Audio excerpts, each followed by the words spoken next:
इसके दरवाजे हमेशा तुम्हारे लिए खुले।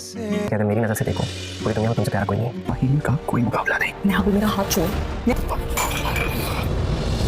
एपिसोड की शुरुआत होती है जहां माहीन रोते हुए अपने कमरे में बैठी होती है। उसे अब भी यकीन नहीं होता कि निहाल उसका जेवर बेच सकता है। दूसरी तरफ नरमीन बहुत परेशान होती है और फैसला करती है कि अब वह निहाल की सच्चाई सबके सामने लाकर रहेगी। निहाल बाहर खड़ा बार बार किसी को फोन कर रहा होता है, लेकिन कोई उसका फोन नहीं उठाता। उसके चेहरे पर डर साफ दिखाई दे रहा होता है।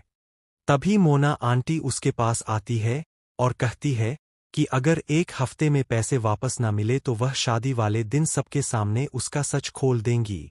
निहाल गुस्से में होता है, लेकिन कुछ बोल नहीं पाता। उधर हमायूं सारी तैयारियों में लगा होता है।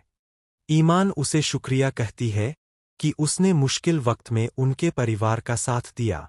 हमायूं मुस्कुरा देता है, लेकिन अंदर ही अंदर वह ईमान के लिए अपने जज्बात छुपा रहा होता है।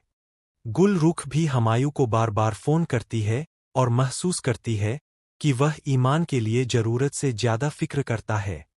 तलहा अपनी मां फरहीन के साथ शादी की तैयारियों में शामिल होने की कोशिश करता है, लेकिन उसे हर तरफ अजीब सी उदासी महसूस होती है। उसे लगता है जैसे ईमान उससे दूर होती जा रही है। फरहीन भी महसूस करती है कि इस रिश्ते में कुछ ठीक नहीं चल रहा। दूसरी तरफ नरमीन चुपके से निहाल का पीछा करती है और उसे किसी संदिग्ध आदमी से मिलते देख लेती है। वह उनकी बातें सुन लेती है, जहां निहाल कहता है कि उसे बहुत जल्दी पैसों का इंतजाम करना है, वरना सब खत्म हो जाएगा। नरमीन समझ जाती है कि निहाल बहुत बड़े जाल में फंस चुका है। घर में मेहंदी की रस्म शुरू होती है। सब लोग खुश दिखने की कोशिश करते हैं, लेकिन हर किसी के दिल में टेंशन होती है। ईमान की नज़र बार बार हमायूं पर जाती है और वह महसूस करती है कि हर मुश्किल में वही उसके साथ खड़ा रहा। एपिसोड के आखिर में सबसे बड़ा ट्विस्ट आता है।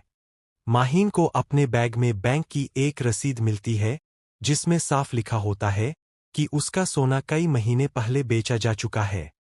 उसके हाथ कांपने लगते हैं और आंखों से आंसू निकल आते हैं। तभी पीछे से निहाल की आवाज आती है। माहीन धीरे से मुड़ती है और कहती है, ये सब क्या है निहाल? और निहाल के चेहरे का रंग उड़ जाता है।